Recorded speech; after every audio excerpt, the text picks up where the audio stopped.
Welcome to the Navic Gaming Podcast, where it is our mission to explore the business and future of video games.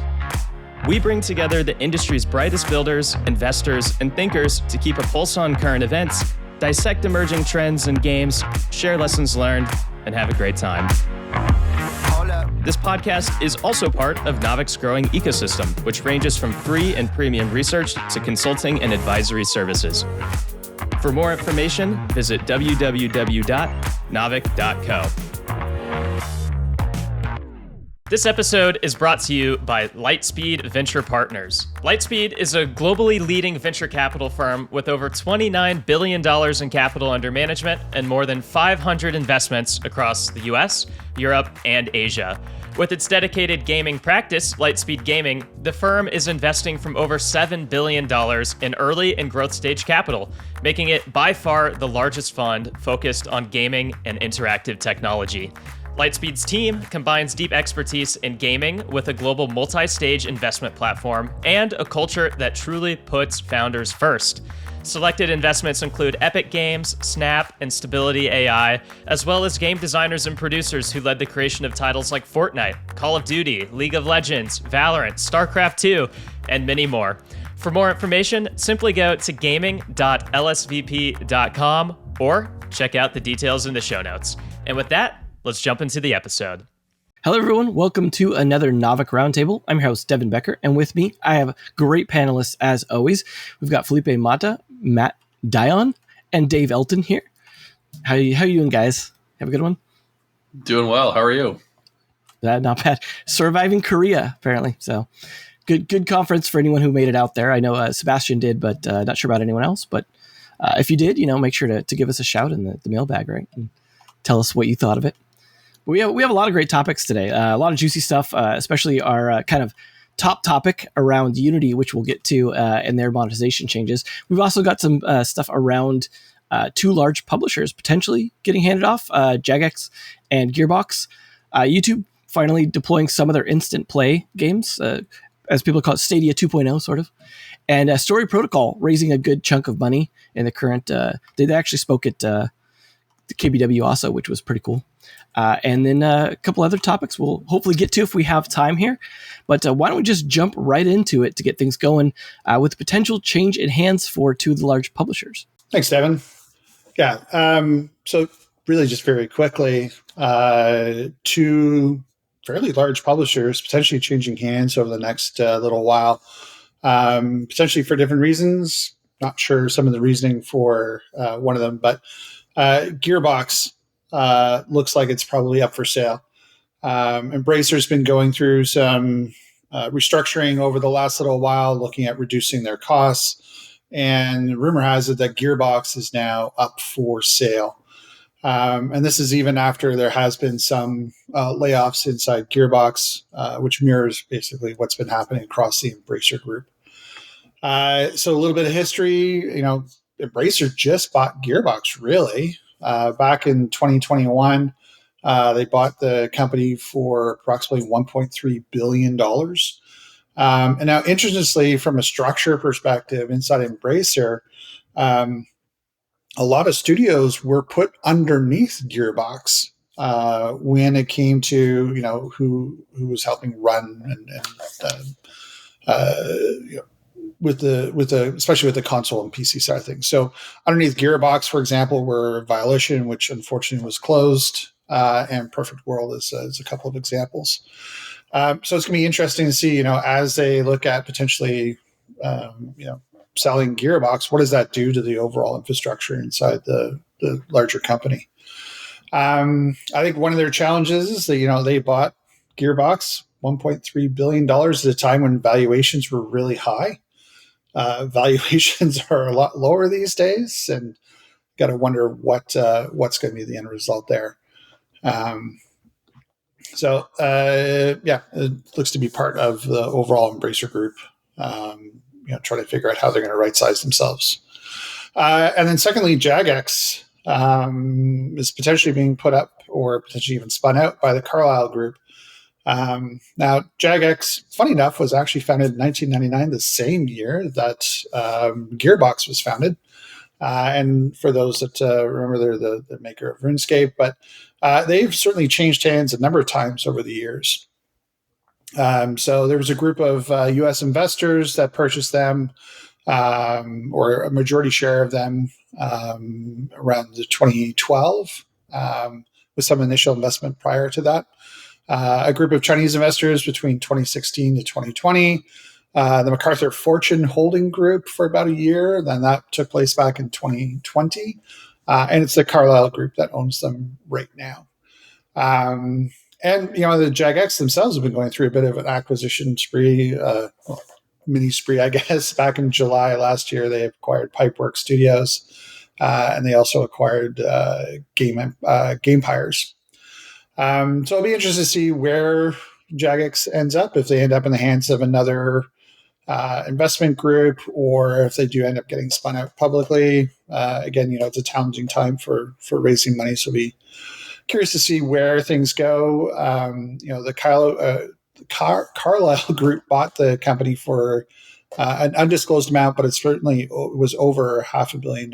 So where that ends up remains to be seen, and be interesting to watch as what happens to those two groups. Definitely be interested. Some good parallels there between those two companies, both being kind of legacy IP with you've got RuneScape and I guess Borderlands. I mean, Gearbox has done some other stuff as well, but Borderlands, I'd say probably their standout IP. So the also having the companies underneath them, I guess, will be really interesting. And maybe that's part of the reason why they're getting handed off, is maybe they acquired too much. But I guess we'll see where that goes. But hopefully both of those companies end up in good hands, as, like I said, some beloved IP, and it would be a bummer to see that kind of end up in the wrong place. But something to watch out for. There's always a possibility, of course, that it doesn't happen, right? If they're just shopping around. And I'm not sure we're in acquisition season anymore, so might be a tough one, but we'll see. YouTube actually pulling off a slow rollout of their instant play for YouTube. Should be interesting. Yeah, so on this one, like YouTube is now officially testing a feature that allows users to play games directly on the platform. And I say officially because it now appears at the experiments that are enabled on YouTube. So the feature is called Playables, and it's currently in public testing in the United States and the United Kingdom. It's not clear how you are eligible or not to test that for the test. But it's on right now, and it's also not very clear which are the games that they have. Basically, the article says that the Playables are short, free-to-play games that can be accessed from within YouTube videos or from YouTube Gaming homepage. And for the ones that I've seen, it resembles a little bit to hyper-casual, or even like some games that are popular hyper-casual mechanics are there. To play a playable, users simply click on play, and the game will load in a new window. And right now this is limited to a small selection of games, but YouTube plans to add more games in the future and open it to developers to allow them to publish their create their own playables. So it seems that Google is still trying to get into gaming, right, and to get a part of the pie. What do you think on this one? Do you think that this is the final winning feature for Google related to gaming? Can I ask a question real quick? Is the intent here to keep users on the platform more and see more ads? Is that sort of the whole business plan here? And then I guess the follow-up question is, if I pull up a game, like a YouTube instant game, does my YouTube video stop playing, or does it open in a new window? So I think on the first one, I would say so. So I would say the main driver, I would say, is they understand that they have content from games, and that means that they have that audience there, and they want to keep them engaged for longer. And probably, that's I would say the most obvious way to really monetize this. And the second one, I was assuming that you click play, it opens on a new window, but your previous video stops at that moment, so you can play, and you don't have the two sounds at the same time, and you can enjoy the game and close it. I don't know if they have some kind of I would say history of information about whether you have played it already, and then you can continue your previous session or not, or it's just all the time instant games and you start from scratch. I don't have like information on that because the article was quite short.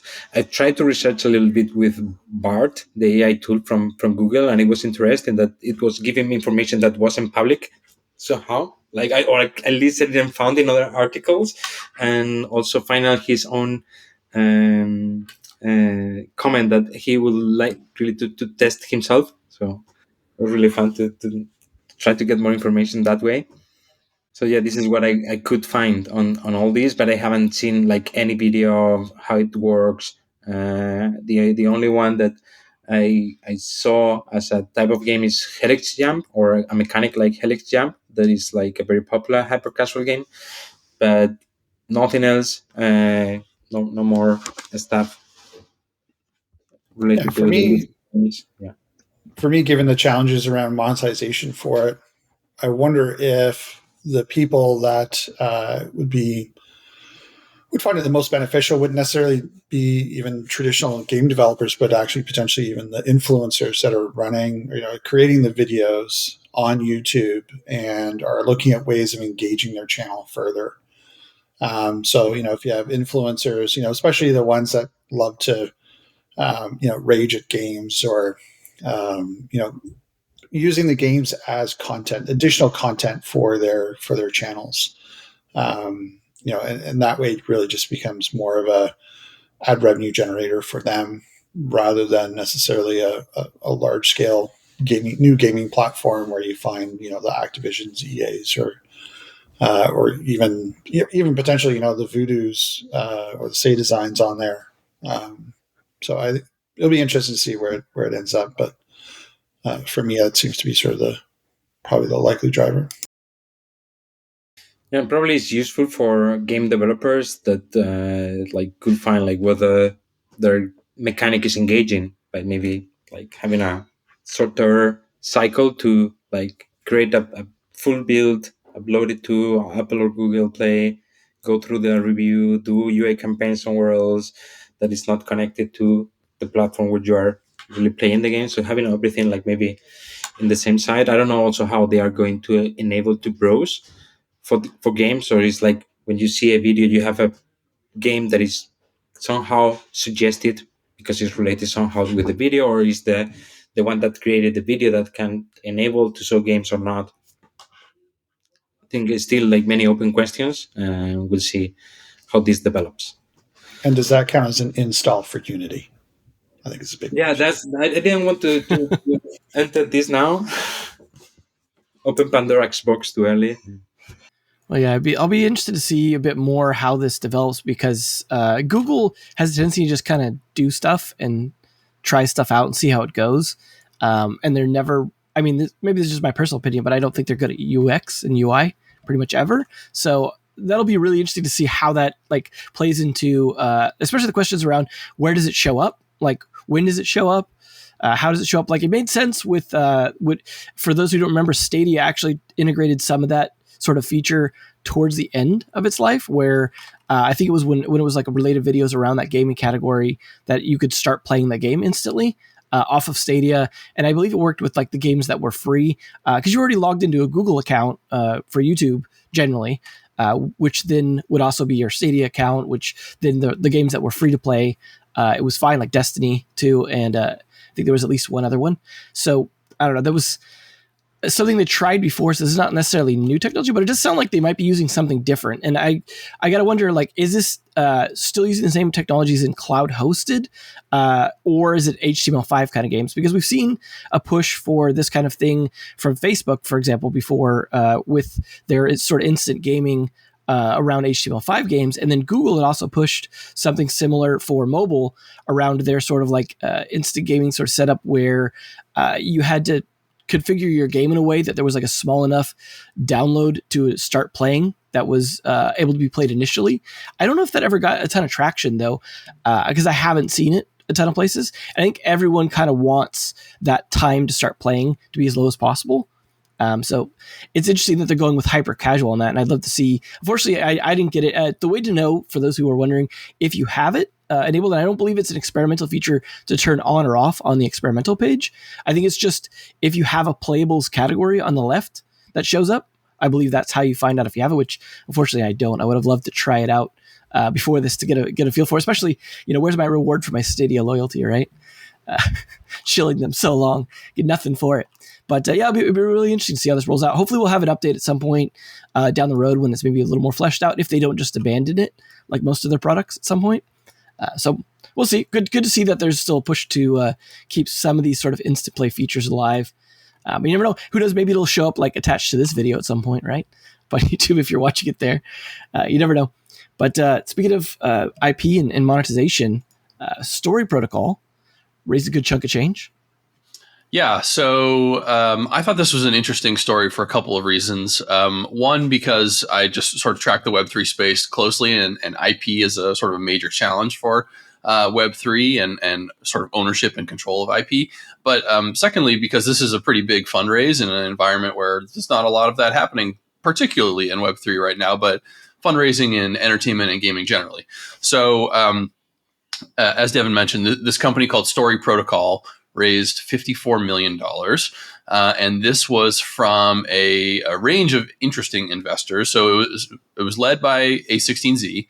But a couple of the highlights here, it's a long list of investors, but contributors here include Endeavor, Samsung Next, a person named Si Hyuk Bang, who's the chairman of Hybe and BTS, the K-pop group. Also Paris Hilton's 1111 Media, C.H. Kim, who is the chairman of Krafton. Roham,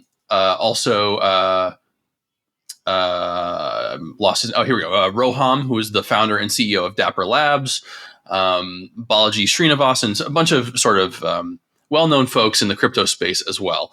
And what Story Protocol aims to do, and this is a quote here, is they want to be Git for IPs with ownership and incentives. So they're looking to allow for creators and owners of IP to bring it into sort of the digital age and overcome some of the very sort of antiquated IP legal infrastructure that exists in the analog world.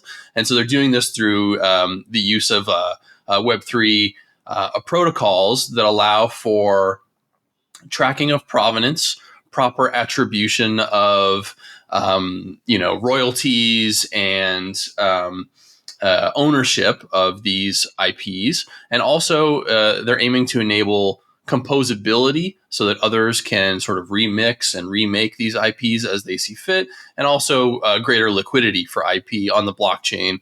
Everything is a little bit more, or I should say a lot more financialized. And so that allows people to sort of buy and sell IP with relative ease, which is not something that's easy to do today. But I guess liquidity is not really the main focus. They're looking to make IP accessible on the blockchain so that people can remix and compose, sort of in the like money Legos idea that you hear often in DeFi. So, we don't have to spend a ton of time on this. I did think it was really interesting. And Devin, I'm curious to hear if they spoke more about this at Korea Blockchain Week. It does seem like a strong Korean presence in both the investor group and the founder group. So one of the three founders, S.Y. Lee, used to be at Radish Fiction, which was like a interactive storytelling platform, I believe. And they were bought by Kakao, which is a Korean company. And then the other two founders, just really quick, Jason Levy, who actually I used to work with at Episodes on Pocket Gems back in the day. And the final founder was Jason Zhao, who was a product lead at Google's DeepMind. So there's an AI piece in there as well. But I'll kick it over to Devin real quick. Did you hear anything at Korea Blockchain Week on this? Yeah, I caught some of the talk. Hopefully those the talks get put online at some point. I'm not sure if they do that normally. This is the first one I've attended, but they had a pretty interesting talk around the topic of IP in general, kind of talking about the idea that a lot of the stuff around IP is a bit antiquated and thinking around it, which is definitely something Web3 has been pushing. And I actually really like the idea that royalties can be automated. I think is a big sort of potential unlock for Web3 that it definitely seems like companies like this are looking to try and tap into. I got to imagine, though, this is probably going to go through some rough stuff in terms of figuring out things when it's trying to pioneer. Like, you got to imagine, for example, like, oh, you've got royalty tracking for attribution and stuff like that. What happens if people just copy the content wholesale and then start it themselves and then market it better and then get all the attribution to their site? Just problems like that. IP itself is kind of fundamentally problematic, especially when it's monetized automatically. Especially, like, let's say they don't have ways to reverse things where they go to try and moderate the platform, things like that. Opening it up seems great, but it also like opens up a lot of issues. But the composability nature of Web3 definitely makes this, I think, idea at least a good fit.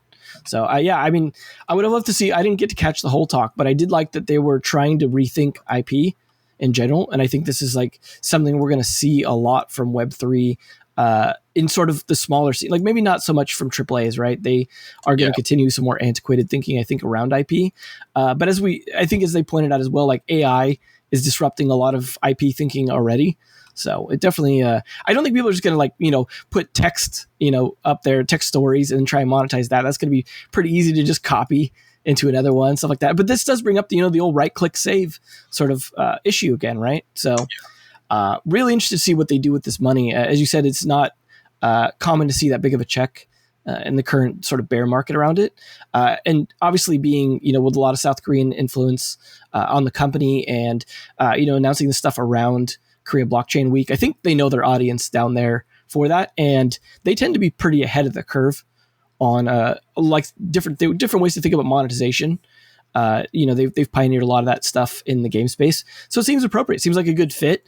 I imagine those of you who aren't paying tons of attention to Korea might not even see what they're doing for a while if you're not super into the space. So maybe kind of a quiet thing, and either it goes away silently, or we hear about it later through some big thing they get going on, hopefully. But really, really interested to see what they do with that. Obviously, they'll be ramping up, with that money, hopefully soon, and get some good stuff out there. Make sure to check out their website, though, to see kind of what they're doing. As I imagine they'll be trying to write off this press. But speaking of press, the big one for today that I think a lot of people are talking about, that we were actually looking forward to really digging into, is some changes around Unity's monetization model for both the pro and the free. It's very interesting ways. Yeah, on a day that I think Unity was hoping that the developer community was going to be focused on Apple's new phones and watches and such, they released a small bit of news that effective January 1st, 2024, they will be introducing the Unity runtime fee that's based on game installs. Now, basically what they're saying is that if you have, or if you're using Unity Personal or Unity Plus, that if your game makes more than $200,000 US in the last 12 months and at least 200,000 lifetime installs, or if you're in the Unity Pro or Enterprise seats that you've made at least $1 million in the last 12 months and have at least 1 million lifetime game installs, they're going to start charging a fee, and that fee does ramp depending on how many new installs there are past that initial threshold. And they do have a scaling rate that depends, if it's up to, so if you're 1 million installs, for example, over the threshold, if you have a Unity Pro, it's down to 2 cents per install, but in that first 100,000, it's 15 cents per install.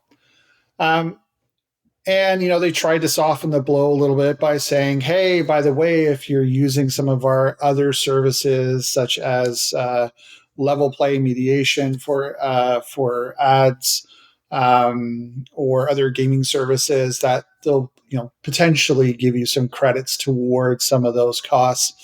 But as you can imagine, Unity suddenly dumping a huge bunch of fees on the developer community at large did not result in much in the way of good press yesterday. And even today, they're still trying to work on clarifying some of their statements. But there are some huge questions still around right now. So some of the questions were, is this based on every install that happens? And they tried to walk that back a little bit today and say, well, if it's on the same device, only the initial install will charge a fee. However, If it's a multi-platform game and I install one version on my PC, one install on my mobile, that counts as 2 installs. Demos, they're saying, will be largely exempt, but that will require basically the company say, hey, this is a demo, please don't charge us Unity. And also to be able to say whether or not the game is for charity. Unity apparently will back off on that. And supposedly they're saying that, don't worry, developers, if you're working with something like Apple Arcade or Netflix or Game Pass, we'll be charging the publishers. We won't be charging you. So won't be a worry. Whoever said that, I think, really needs to understand how publishing deals work, and those charges will be passed down. Unity may charge Microsoft first, but I can pretty much guarantee that somewhere the developer will still see those fees. So, and right now, as we start asking, well, how are you going to, how are you going to calculate these installs? Unfortunately, the answer right now, even though it's supposed to be rolled out in just over a quarter, is, well, we're not really sure yet. They're still working. They swear that they got they're working on figuring that out, and that they'll have a system in place at that time. But yeah, it's a lot of questions, and right now a lot of developers are really starting to wonder, is Unity going to be their engine of choice going forward? How that affects myself, my own personal opinion on it. This really does change the success criteria for games that I'm looking at making in the future. This really does affect my effective cost per install, and what does that look like in terms of CPI versus LTV?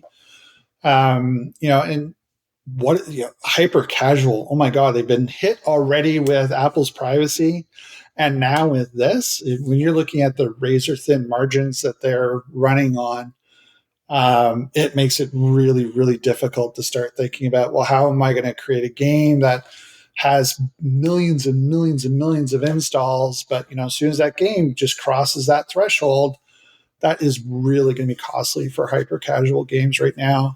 And then on top of that, when you start looking at the emerging markets, and they did make a difference in pricing depending on if it was a tier 1 market or an emerging market. I'm really going to start looking at, does it make sense for me to release my game in countries that have really high installs, but a much lower revenue return? So, the countries that are probably going to be affected are places like India, Brazil, Indonesia, Mexico, countries where you do see high installs but lower revenue rates. So, some of the developers come forward and said, look, as soon as this goes ahead, the game that I'm making right now, I'll actually lose money. I'll owe Unity more money than I receive from the stores themselves. So, Unity is saying, look, this is really going to only affect about 10% of all Unity stores.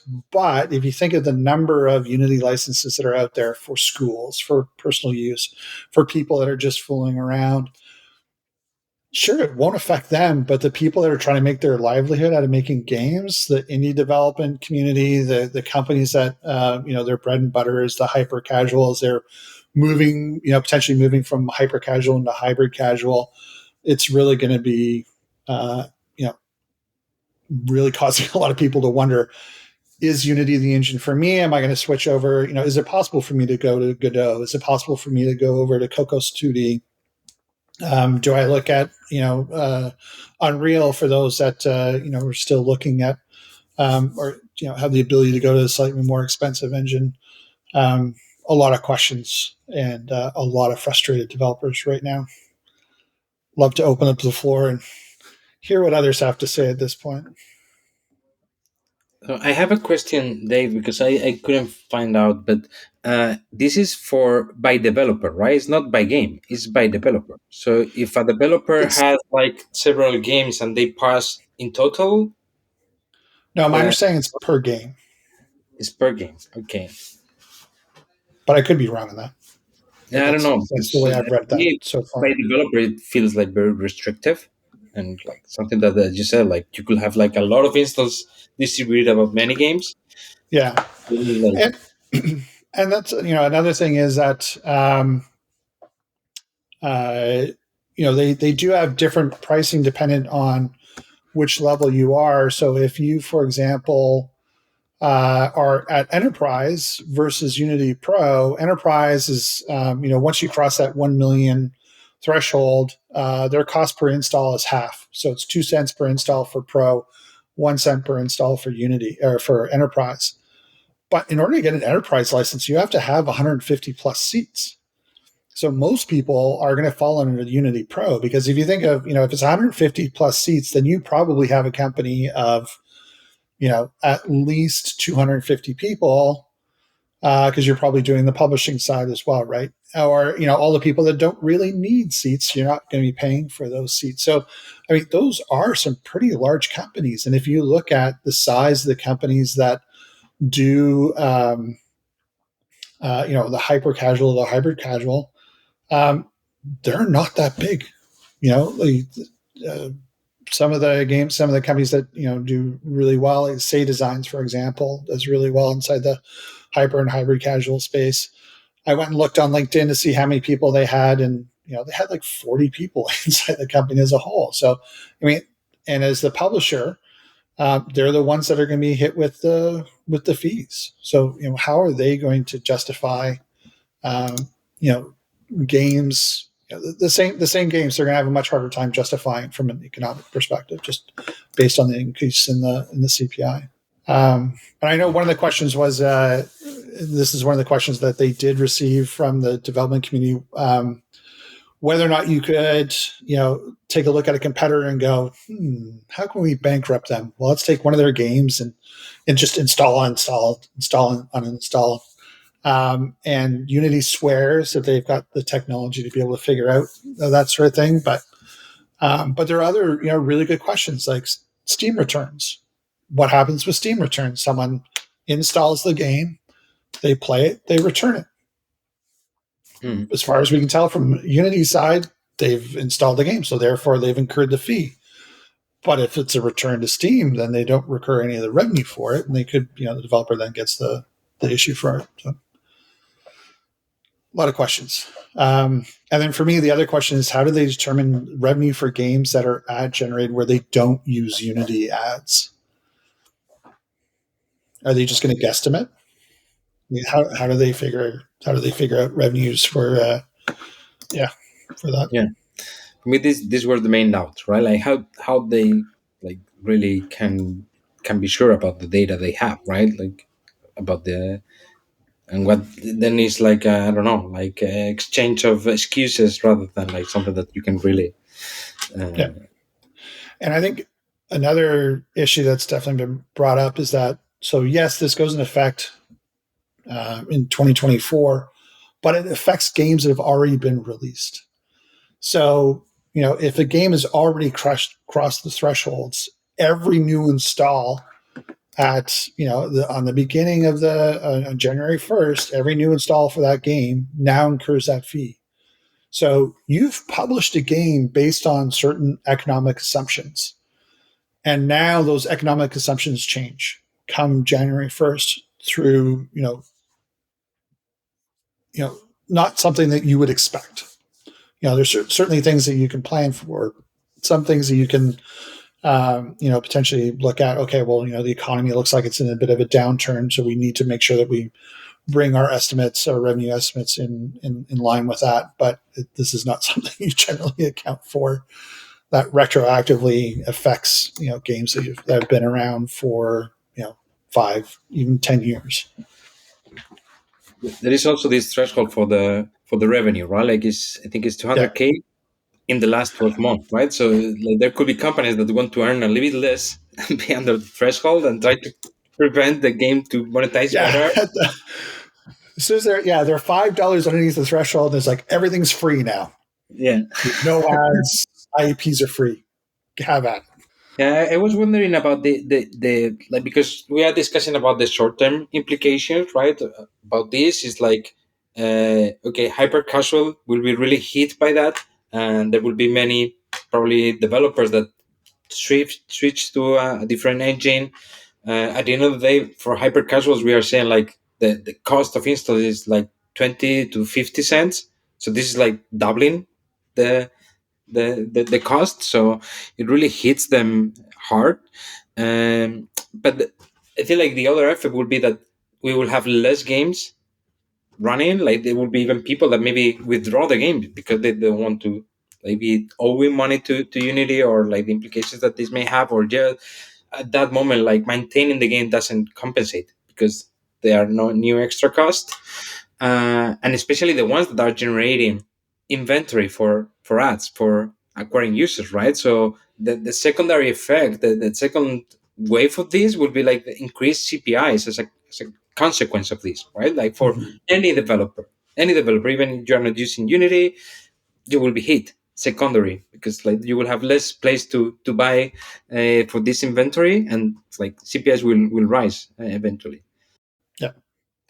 Yeah. Even saw on Twitter the makers of Cult of the Lamb have said, buy your game now because it comes off the store on January 1st. So don't know if they're 100% serious on that, but I mean, there certainly are people that are that level of frustrated that they're willing to take, their games off of the store just to make sure that they're not having to deal with these fees, especially when they're, something that they really don't have much control in. Your only control over installs in reality is, are you on the store or are you not in the store? I mean, advertising obviously will have an effect, but I mean, I guess with the existing developers like Cult of Lamb, right, they already know what they've hit threshold on revenue-wise and users, so they know if they're going to be hit, and they know how much it's going to cost them and stuff like that. So I imagine they could do the math right now if they're already over the threshold and be like, yeah, let's just pull it, stuff like that. So you got to imagine those cost decisions are going to be calculable, especially when you're trying to like get long tail installs versus like a launch game. Like, for the more retail model, it's like it seems to hit both the upfront payment models and the free to play. Like imagine running a Steam sale now to try and get people to buy your game cheaper. Well, now you're taking more of a hit in theory, like percentage wise, off of that sale. And you even got to wonder, like, are the free keys that you give out, the Steam keys, to try and get like some press and reviews, are those now going to count towards being charged and stuff? There's so many questions around that. But I wanted to ask, like, if you had some thoughts, or any of you guys have some thoughts on why they went this route. What was the reasoning for this? Like, did they say anything about the approach, why they did it this way, and whether or not like they care that this is going to piss a lot of people off? It's really it's revenue, needing to generate more revenue as a public company. Like really what they're looking at doing is pushing people up inside their subscription packages. They want to move people from, the Unity Personal up to Unity Pro. If they qualify for Unity Enterprise, they want to move people up to the Enterprise. They're a public company and they need to get more revenue. And I just think there are better ways they could have done that. Yeah, downsides of going public, right? You start to have a lot of pressure on that sort of thing. I think they also mentioned that it's not just pushing people into the revenue, but also pushing people into the other services they offer, because there was some exceptions around the monetization that has to do with the services. If you want to clarify that. Yeah, absolutely. So they did state that the quality, and this is directly from Unity, qualifying customers may be eligible for credits towards the runtime fee based on the adoption of Unity services beyond the editor, such as Unity Gaming Services or Unity Level Play Mediation for mobile ad-supported games. So they really are, they're really trying to get people to adopt more and more services. Now, the best part for them is, if everyone signs up for their Level Play ad mediation, then, well, they've got a better understanding of what revenue the game's generating. Makes that side of it easier for them. But yeah, it really is. This is all about generating more revenue from the company. So not just from the fees, but from what seats people are purchasing, what subscriptions they're purchasing, and trying to get them further into the Unity ecosystem overall. Yeah, because this is what I was thinking. Like, if they can measure everything that they say they can measure, they could have really estimate what is going to be, what they earn with this, but also the impact and how many developers they are going to probably lose because of that. So I think in general, they were thinking that maybe this just is not taken as such a scary thing. It's like, oh, I need to move to use their services, and then that everything will be fine. But like the reaction has been like much more dramatic than they expected. Oh yeah, I do think that it's more dramatic than they hoped. Probably, I'm sure some people there expected there would be a very large blowback, but yeah. I mean, to your point, Dave, like there have been a couple of sort of anonymous like employee posts on Twitter and like developer forums and stuff like that. It seems like it wasn't necessarily a unanimous decision to roll out with these updates. I think like clearly the marketing and PR was botched, and there's a lot of confusion over how this is going to affect people. But I think it's safe to assume that like there are many smart, capable people that are working there who thought that this was a good idea for some reason. And so, like, if we were to just sort of take the other side of the argument, like why would they be doing this? Like, Dave, you mentioned money. Like that's probably the number one reason they need to bring in more revenue to support their business. We touched on potentially moving people towards some of the added services. One question I had, and I don't know if this was covered anywhere in the coverage of the story, was like, Unity is pushing really heavily into AI services. And I wonder if they're expecting like a large like usage bill from all the like AI calls they're going to have to be doing to where they need to pass that on to some of their customers. I don't know. And the third thought that I had was maybe they just sort of overestimated their strength in the market. In terms of like, they're like, well, where are other people going to go that use Unity? It's such a widely used engine. Probably we'll see a lot of people go to Godot. I think to sort of tee up the next topic here, I think we'll see a lot of people go to Roblox. Actually, I don't know that that's necessarily going to fully replace everything, but like platforms like Roblox and UEFN, I think are going to really benefit from some of these changes on the sort of low like hobbyist or prosumer end, where people want to just like get an easy tool to use to spin up some games really quickly. There are other alternatives out there, and maybe Unity just overplayed their hand. Yeah, you are right. They are including some of their new AI systems available at runtime, and they're being integrated, I think, in November for all the subscription plans. So they certainly are adding more components to the overall, what those subscriptions pay for. So what they are going to do next? Like you have ads integrated in the editor, so you need to watch an ad to code one line, or? Yeah, it didn't seem like this is about monetizing the editor so much as it was like they were trying to emphasize that this was around monetizing the runtimes. Because one thing that, for those of you who don't like understand how Unity works, because it's different than Unreal, I believe, and a lot of these other ones, is rather than coding their editor like build output necessarily for every platform, each platform has its own runtime that's basically the engine to run Unity on that individual platform, and your game like sort of content is portable across those. And so the idea is that they can optimize the performance, and that's part of the reason why I do think it performs optimization wise a bit better than like Unreal. Besides, obviously the huge graphic differences and GPU uses and such, but they optimize for each platform to make it so that like, okay, we can keep tweaking this, we can keep improving it. And they were trying to justify this, basically saying, we got a lot of feedback from people saying they wanted us to spend some money improving these runtimes. So this is how we're doing that, by saying, we're monetizing the runtime. The only problem with that is clearly they're going to prioritize the runtimes that get them the most revenue, right? So let's say Android, for example, is just not pulling in a ton of revenue because it tends to lean towards maybe a less paying players than iOS. Then suddenly they're just less interested in spending time on the Android one, depending on how the metrics go, right? And so this could backfire on that. On Android, you have more. It's easier for hit the install start, right? Right, exactly. And so like I think they're kind of looking at those trade-offs. And one thing I don't think was mentioned so far is supposedly this is like kind of a replacement for their previous revenue sharing model, which I think Unreal still does.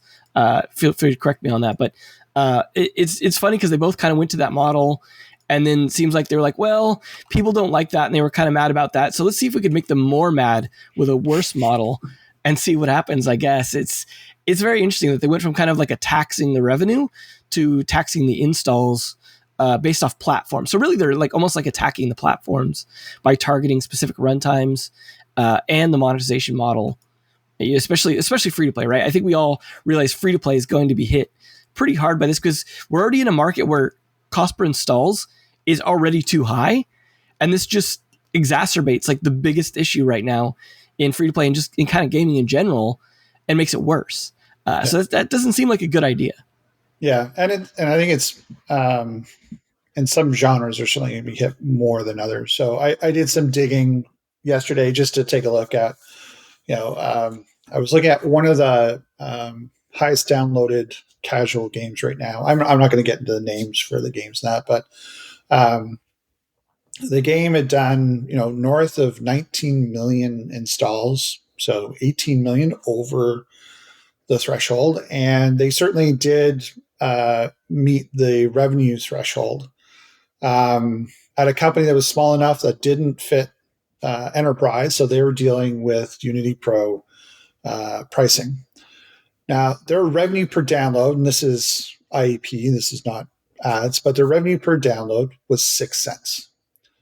So at 2 cents per install, that then removed 1/3 of their IEP revenue. Now, it's a casual game. They get a lot of their revenue from ad monetization, but that's the level of impact that it can be for some games. And something I also don't think was addressed yet was the difference in the fees per country, in the sense that the quote unquote developing countries, which of course the one that I think that comes to everyone's mind is India here, being a huge one of installs, but very low revenue per install. They have lowered the fee for those countries, but at the same time, like I think if you look at the revenue per user in those countries, it's still probably sometimes below the amount they would even be asking for, to where some of these companies trying to consider deploying in India may actually lose money deploying out there. Yeah. And that's what I was saying before, is that there will be discussions about whether or not they geo-lock games out of some of the countries that have really high installs. So not just India, but Brazil would be another one, potentially Indonesia, potentially Mexico, not quite to the same degree, but if you're looking at it from a holistic perspective, you've got the United States, the UK, wherever, they're the countries that are going to push you above your revenue target. But then you've got, India, Brazil pushing you way above your downloads. And so you've met those thresholds. But if you look at how can I better my average revenue per download, it would be, okay, well, I'm just going to take out India because it's going to cost me, that much in order to, because of all those installs. But I'm not going to see the return in terms of the revenue side of things. So, I expect it will greatly affect some countries and will greatly affect some genres. Other genres, I think they'll be okay just based on, they've got better margins, a little bit easier for them to absorb per install cost. But yeah, I think it certainly is going to be a challenge for some games and what that means, the ripple effect for some countries. To your point, Dave, around certain genres and certain games being heavily impacted. This is just a quick anecdote, but I'm writing a piece on mobile shooters for Navic Digest right now, and I had a quick look after I saw this news. Free Fire is made in Unity, I believe, and Free Fire dominates that genre in terms of downloads by a wide margin. And where do most of those downloads come from? It's India, it's Latin America, it's Southeast Asia. And this is a game, or let's say a parent company that's already struggling. We've covered that previously on Navic Digest with C Limited having a lot of problems. So this is really only going to compound things for them. But one last bit I wanted to end on here before we move on is, obviously the backlash has been near universal. Do you all think they're going to change course, or are they just going to plow ahead? Do you think they're going to pull this back? Honestly, I think at best they're going to clarify some of their rules. I don't see them pulling it back.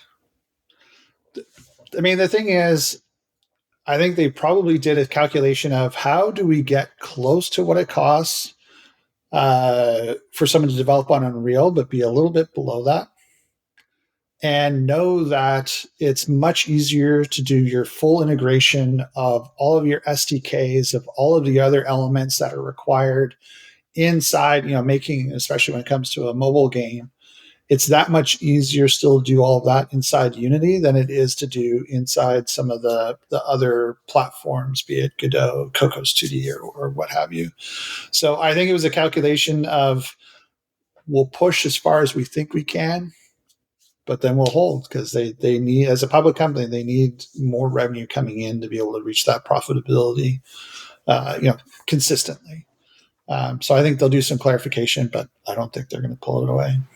Yeah, I imagine those clarifications will probably involve like some adjustments to exceptions or tweaking some of the rules or thresholds, right? Where it's like, or maybe they'll even just clarify by showing some of the math, right? Like here's the math we did. Like they already quoted that 10% number, right? So they're already trying to like add a little bit of transparency, but I think they need to obviously add a lot more if they want to, like, here's why we were thinking this and here's the math behind it. So like at least those of you that are math minded can get it. But I do wonder, like, could this force, so let's say you're a game company and you are dependent on Unity for your particular games you already have live. Could this be an opportunity then to go, you know what? I'm over the threshold already, but before this comes out, I can't limit quantity of installs, which would be a funny thing in and of itself if you actually could limit how many times the game could be downloaded. But I imagine then they go, you know what? Let's switch to a 99-cent model, because I believe that's still, I think, the lowest you can go, and add a bonus, like those 99-cent sort of starter packs that you get in games. Like maybe just you start with that, like sort of founders editions for free to play games, right? That sort of concept. You get some bonuses, but you got to pay. And maybe they just switch to that model and be like, well, the 99 cents will cover any installs I get going forward for sure. And then now I'm also going to qualify towards customers who are more willing to pay, and kind of regress a little bit towards that model because the cost per installs are too high anyways. But if you then spend for cost per install, you're at least going to get 99 cents. Well, minus 30%, plus minus Unity's cut now. But, I'm sure you could do the math and decide if it makes sense. But I just thought that was kind of maybe another thing we might see some developers try. But speaking of publicly traded companies that are going to have to start thinking harder about how they monetize, although they're doing it well already, Roblox and some interesting announcements around for their developer conference, as you mentioned earlier, Matt. Yeah, thanks, Devin. Before the Unity news, I felt like this was kind of the biggest news item worth discussing that happened over the past week or weekend here. So the Roblox Developer Conference kicked off, and there was a bunch of news that came out of that. So I thought we could hit on a couple of discussion topics that were announced there, and really just for funsies, the CEO Dave Baszucki released his 10 5-year predictions for Roblox, and we can get into some of those and compare them to his previous predictions and how well he did on those. So sort of the headline news here first is that Roblox is continuing its trend of trying to age up, and they're going to be releasing on the PlayStation 4 and 5 in October, and they're also coming to VR on the Meta Quest in September. And if you were lucky enough to attend this conference, apparently the attendees all received a free Meta Quest Pro at the physical Roblox Developer Conference in San Francisco. So that was one bit of news. Also, another bit of news, Roblox Connect. This is a video chat feature that they're adding into Roblox where you can video call your friends, but it's not video call like we're doing right now. It's with avatars, like your digital avatars. And these are maybe slightly different from the Roblox avatars you see in the games. They're not super blocky. They're an attempt at like a slightly more lifelike, if you will, avatar. If you look up the article, you'll see that there are some examples there. So in short, a video chat feature with avatars and also like gyro controls somehow. This is going to be open sourced, interestingly enough. So they're hoping developers build on top of this. And speaking of developers, there was a bunch of news relating to Roblox developers. The biggest one that caught my eye was that developers can now be paid in US dollars and not in Robux, which is like, I don't know, it's just kind of like a silly hurdle to have to get over, but that's big for people who develop on Roblox. And then also they're going to be releasing an AI chatbot that's meant to aid with development and answer developers' questions about working with the platform and help with code completion.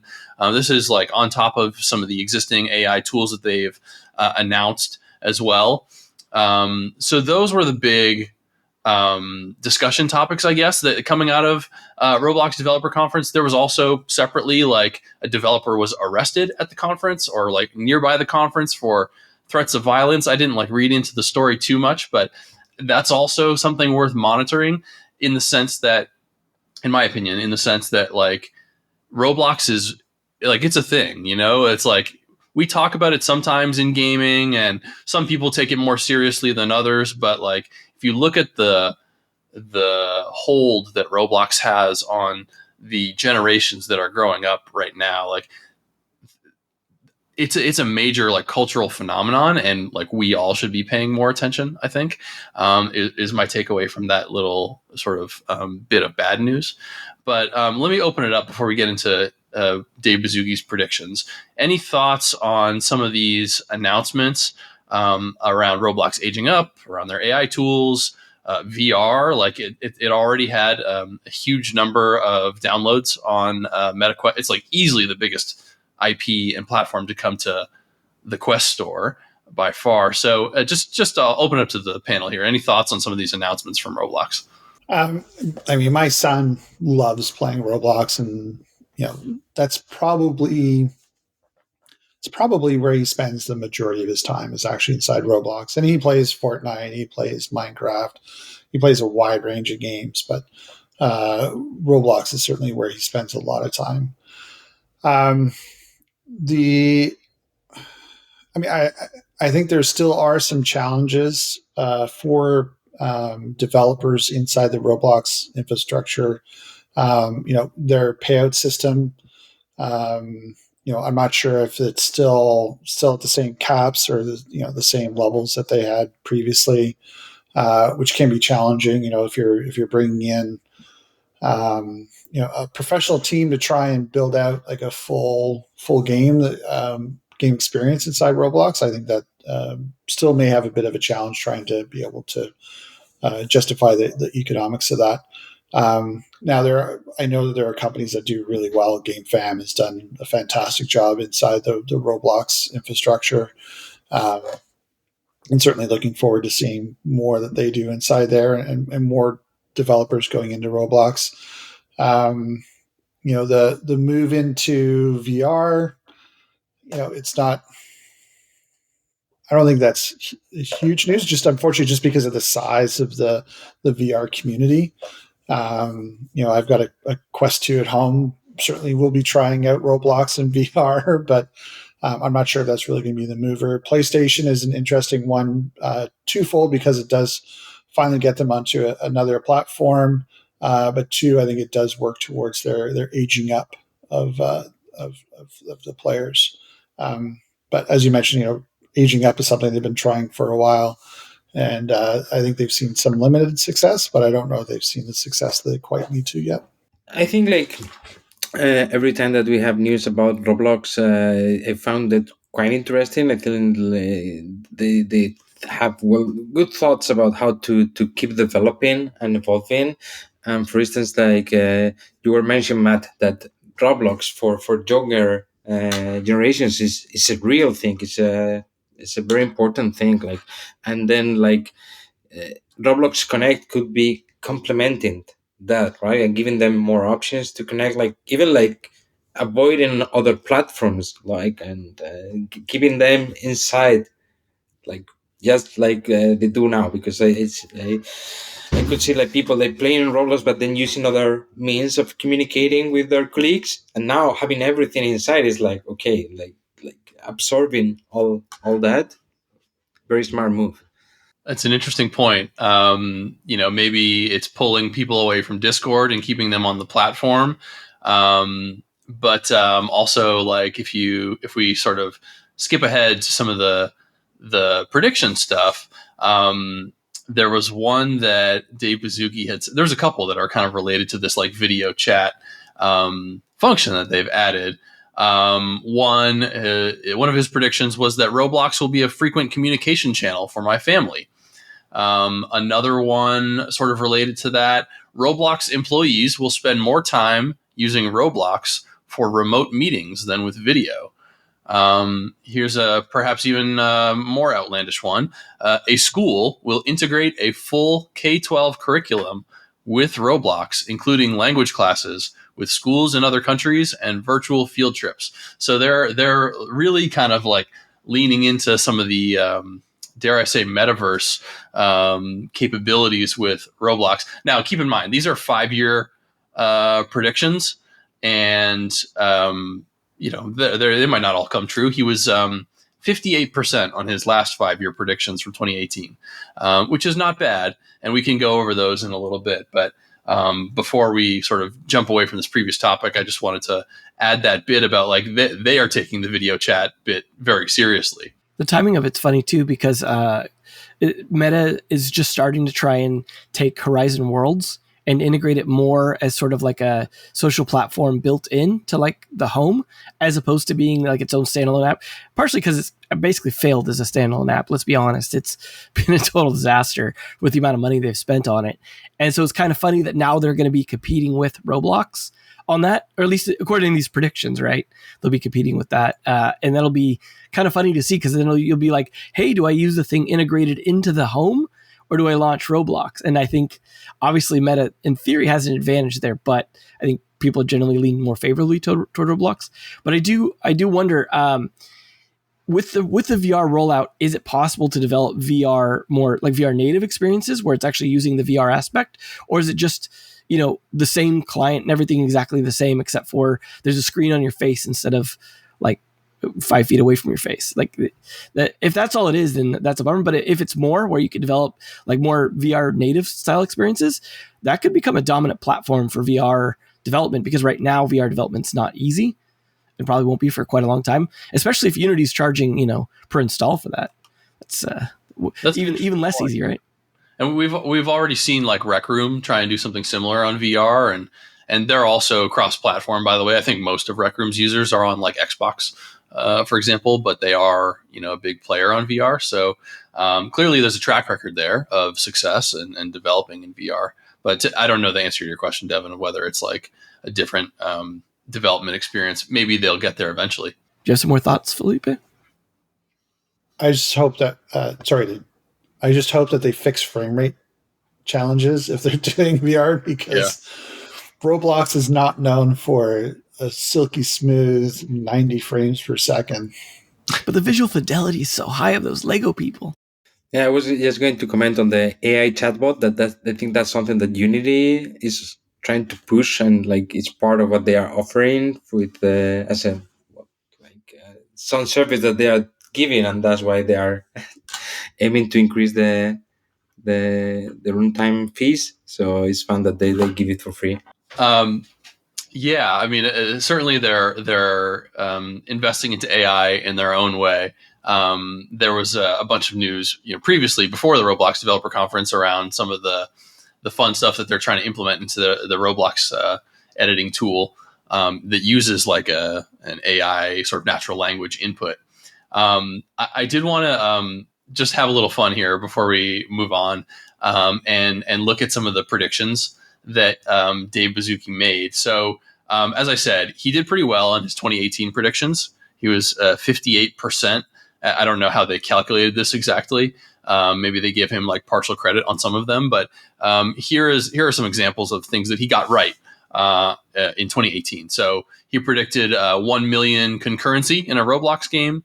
He predicted that more than 50 million people would learn to code on Roblox, that 100,000 people would watch a Roblox game stream in 3D, that a Roblox developer would earn $50 million in 1 year, and that a 100-person company would be developing on Roblox. So maybe those aren't like the most outlandish predictions, but he did get those right. So let's take a look, just a quick look for fun, at some of the predictions that he made at the Roblox Developer Conference the other day. So I mentioned a couple earlier. Here are some others that caught my eye. One, a Roblox developer will be valued at $1 billion. A musician will perform live to over 1 million people on Roblox using a phone for motion capture.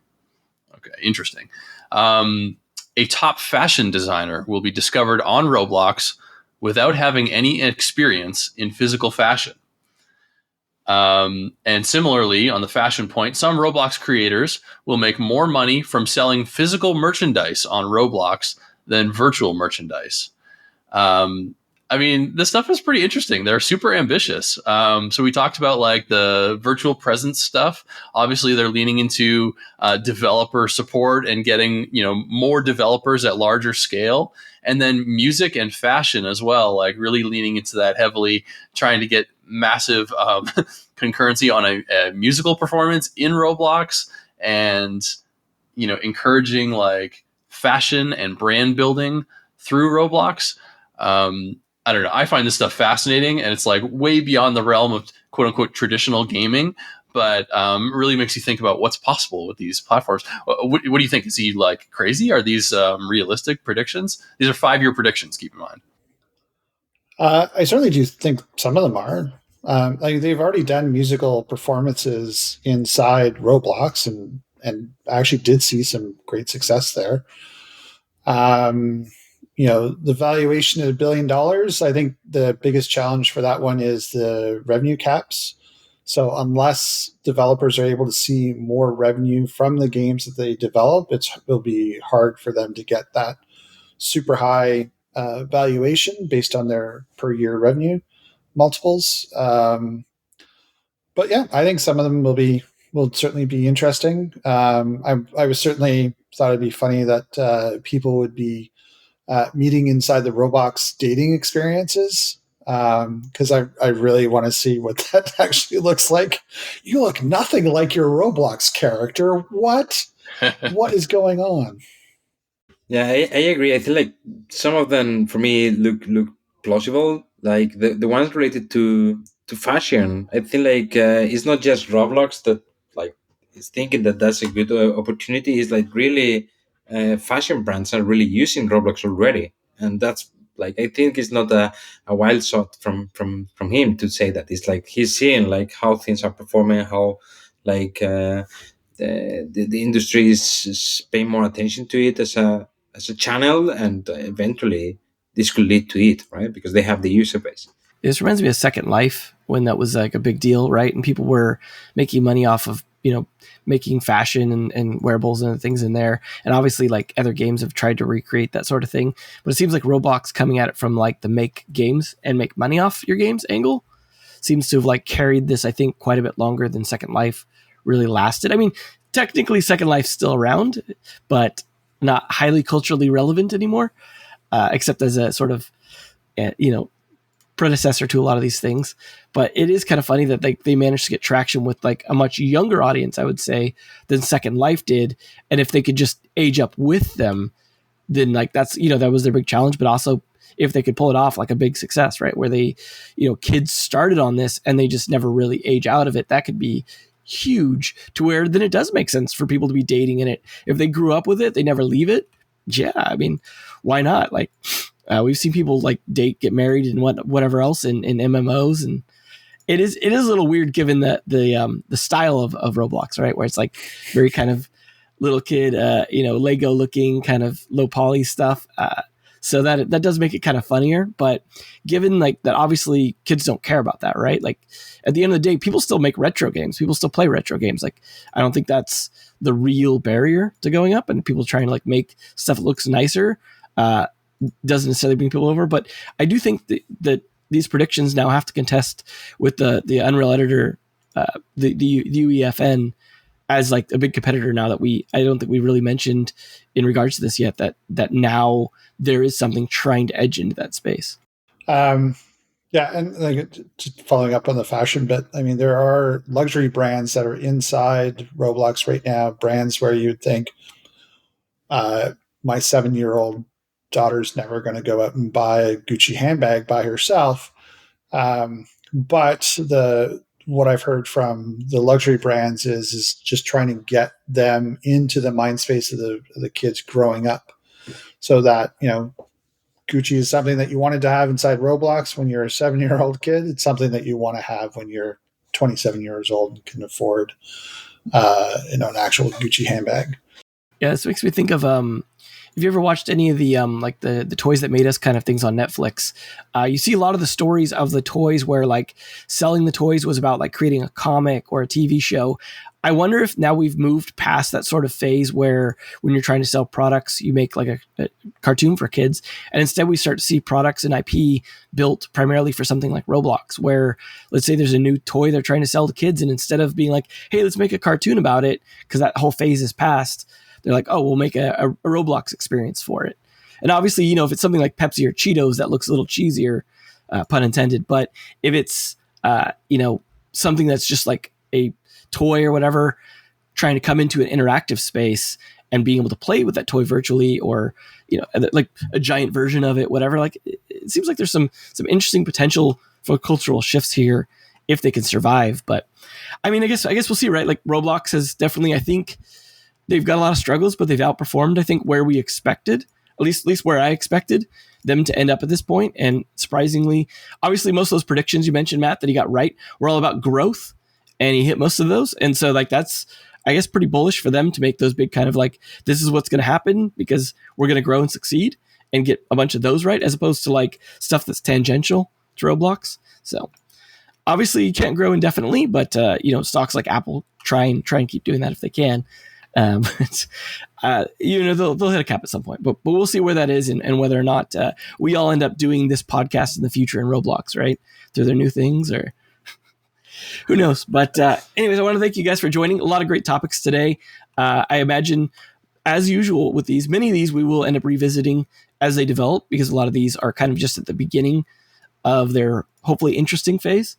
And so we'll see where that goes. But of course, I also wanted to thank you, listener, and hope if you have some feedback, questions, other stuff around this, or even clarifications on some of the stuff we missed, because there's a lot of questions around these topics, definitely let us know. Make sure to hit up the mailbag at Naavik at podcast at Naavik.co. Sorry, mixing up there. And let us know what you think. And obviously we'll try to address it. But again, thanks everyone. Thanks, of course, to the panelists. And I hope you all have a great weekend and see you next week. If you enjoyed today's episode, whether on YouTube or your favorite podcast app, make sure to like, subscribe, comment, or give a 5-star review. And if you want to reach out or provide feedback, shoot us a note at podcast@naavik.co, or find us on Twitter and LinkedIn. Plus, if you want to learn more about what Naavik has to offer, make sure to check out our website, www.naavik.co. There, you can sign up for the #1 games industry newsletter, Naavik Digest, or contact us to learn about our wide-ranging consulting and advisory services. Again, that is www.naavik.co. Thanks for listening, and we'll catch you in the next episode.